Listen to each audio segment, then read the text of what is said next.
ne peuvent intervenir que le président et le rapporteur de la commission saisie au fond, le représentant du président de la République ou l'auteur de la proposition de loi.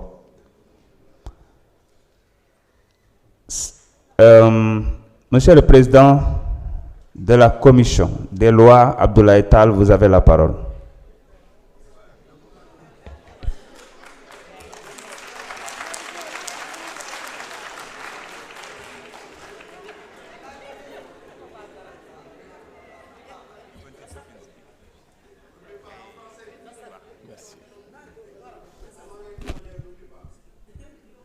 Je vous remercie, Monsieur le Président, Monsieur le ministre de l'Intérieur, Madame et Monsieur les collaborateurs du ministre de la Justice, chers collègues, chers collaborateurs des services législatifs et de l'Assemblée nationale. Assalamu alaikum wa rahmatullah. Monsieur le Président,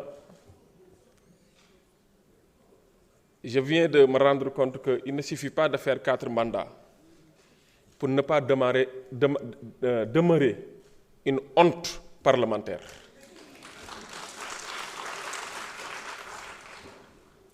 Aujourd'hui, la personne qui vient de parler vient de nous confirmer qu'en lieu et place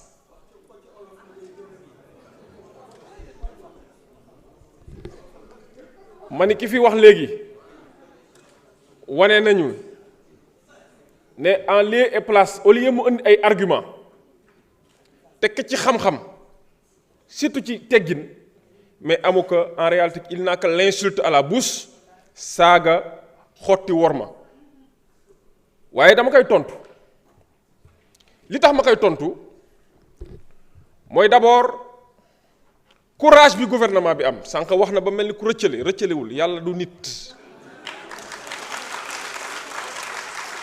yàlla du nit bu doon yéen ak yéen rek ay mariage sax di ngeen ko gis ci mbedd mi ñaari tur yi ba ñetti tur waaye yàlla du nit bu doon yéen ak yéen rek Sénégal ne sera jamais un pays moralisé mais alhamdulillah sunu kilifa diine yi sunu kilifa aada yi ni ñu amee armée mu nekk buy défendre les frontières tey jii dañoo érigé wu en bouclier nekk de véritables sentinelles pour défendre l'intégrité de nos valeurs sociétales. may rendre hommage waa ànd sàmm jikko yi ak organisation yi nga xamante ni ñoo àndoon porter combat bi depuis le début may wax am na ko fi wax léegi naan diw dafa am ay xaritu nangam pourtant am na benn président de la république bu jógoon réewam ñëw fii fekk fi suñu président de la république naan kaan dama bëgg nga daganal mariage góor ak góor ak jigéen président bi mu fi fekkoon bu doon am na fit gëm réew mi gëm valeur réew mi gëm identité culturelle réew mi dina ko répondre réponse bu leer waaye pare gu ñu du ko wax mais tey jii nag dañ ne bëgg xamal ni loolu du fi mus a am incha allahu rabbi bi si des mooy dañuy def ay amalgame naan way yéen a prometté doon criminalisation lu tax bàyyiwu leen demu leen ci criminalisation di ñëw ci délictualisation maanaam reste ci délit may wax ni ki fi jóge léegi ba muy wax ba mu fi nekkee président de la commission des lois bokkoon na ci ba njëkkee andi projet pour criminaliser moom moo ko gàntanaloon te ñun dañoo def ay choix ne criminalisation peut être même une entorse une entrave à l'objectif poursuivi maanaam li ñu séntu woon mooy mbir boo ko bëggee dissuader di nga ko def ci façon boo xam te ne nit ku ñu jàpp dinañ la àtte respecter sa àq ak sa yelleef waaye képp ku ko tànte wala nar koo tànte dinañ fexe ba boo gisee daan yi ci am doo ko def ñu jàpp ne dafa am ay délits yu fi jaaroon bañ ko criminaliser ay problème la gën a indi que ay solution ñu joxe ci ñaari exemple bañ see joxe ba ñetti exemple muy le trafic de drogue kaso yaa ngi fees tel ak ñoo xam drogue kese lañ leen toppee alors que enquête bi ci ñetti fan mën naa jeex ñu di leen fa ñetti at di leen doog a àtte wala ñeenti at boo jëlee viol ñi ko proposé woon sax la criminalisation du viol dem nañ ba sa biir ne dañoo war a ñëwaat réexaminer la loi réévaluer la loi parce que li ñu séntu woon ni criminalisation viol dina ko joxe en réalité ça a produit l'effet contraire ñu ni léegi nag loo ci dollee tamit ne ku criminaliser vous êtes obligé nga saisir le juge d'instruction te juge d'instruction yi Sénégal liggéey bi bëri na bëri yoo xamante ni nii di nga toog des fois 4 ans ñu attale na la defoo dara wala nga toog 5 ans ñu lay doog a atte ñu ne lii pour ñu xeex ko jarul ñu téye nit lu yàgg ci kaso bi mën nañ ko yóbbu sax flagrant délit maanaam ñu jàpp la tey gannaaw suba ñu atte la wala dans une semaine ñu atte la wala dans 6 mois ñu atte la te bu ñu la attee du tere daan yi nga xam ne mooy daan yu sévères yi dina la dal ba ëllëg ci biir kenn koo xam te nii jéem na woon jéem wala muy toppandoo wala muy en tout cas mu waree xar kanam goo xam ne dañuy xam ni kii fi mu jëm baaxul lii dina ko dissuader mais dañ ciy dolli leneen mooy ñi nga xam ne ay ponkal nañ te xam na bu baax li muy wax ay ponkal yu fi nekkoon di jàpp ci suuf di jàppale gars yi di leen dooleel ñooñ tamit li gars yi di wax sama xarit yi naan traqué di leen traqué parce que mbir mi dafa am ay xaw ma na laa ko mën a tuddee ay ñoo xam ñoo leen di dooleel dañoo am ay bàjjan yu leen di dooleel ay góor nañ mais ay bàjjan yu leen di dooleel nañ dafa am ñoo xam ñoo leen di jox alal ba pare di leen aar fii gis nañ fi ñun fi jàppoon ñu woote ne 2 heures du matin wala minuit boo leen bàyyiwul nit ñi dinañ def ay révélation dañ def ay révélation fan la mujjee ñoom ñëpp à minuit bàyyi nañ leen ñu ñibbi moo tax ma ni nañu continuer liggéey bi question bi mu soulevé amul benn pertinence amul benn cohérence dañ ko rejeté je vous remercie. Madame la rapporteure, vous avez la parole.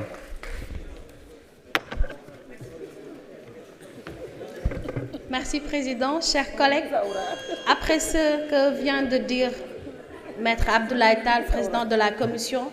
je suggère à ce qu'on continue les travaux. Merci. Merci beaucoup. Monsieur le ministre, vous avez la parole pour 5 minutes. Monsieur le Président de l'Assemblée nationale, pour l'heure, je n'ai pas d'observation particulière. Merci beaucoup.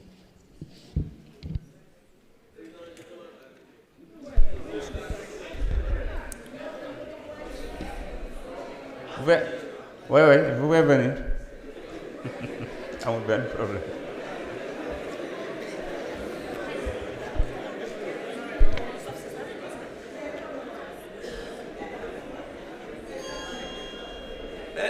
Merci beaucoup monsieur le président xam nga li ñuy wax rek yàlla moom du juum moo tax gis nga règlement intérieur bi sax man la may ma mujjee wax loolu mooy wane ne ki fi wax léegi au lieu parce que moi dama wax ay argument wax 3 grosses tromperies parce que dama wax ne yéen da ngeen a muy wax ay waxu kenn waxu fi saaga dama wax man ci xam-xam ay tromperies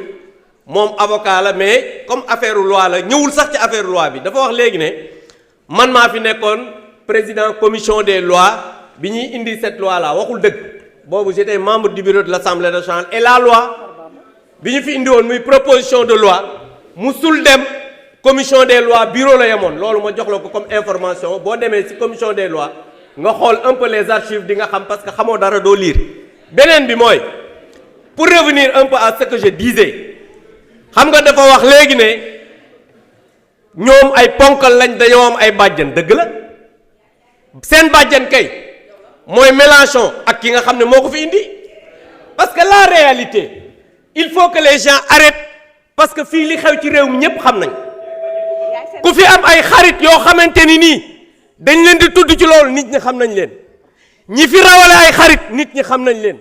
ñi nga xamante ni dañoo nekk dans une logique de protéger li nga xam ne moom mooy ay góor jigéen xam nañ leen parce que am na ñoo xam ne dañ leen a jël ñu condamné ñu jël leen jàpp leen ci affaire acte contre nature dañ leen a bàyyi ku leen bàyyi ku leen di protéger lu tax ñu bàyyi leen du ngeen ko seet donc pour vous dire simplement que li nga xam ne moom laa waxoon et je reviens là-dessus nous avons un régime qui a renié ses engagements loolu mooy benn parce que dañuy wax woy ànd sàmm jikko yi ñi ngi leen di encourager mais ñoom ñoo ànd ak waa Pastef te man dama musa wax ne ànd sàmm jikko yi ànd defar jikko yee ko gën parce que gis nga réew mi ñun ñëpp xam nañ ne on a des valeurs mais ils se sont mis au service d'un parti politique dem ci kilifa diine yi di yàq deru ay gor di wax ne dañu am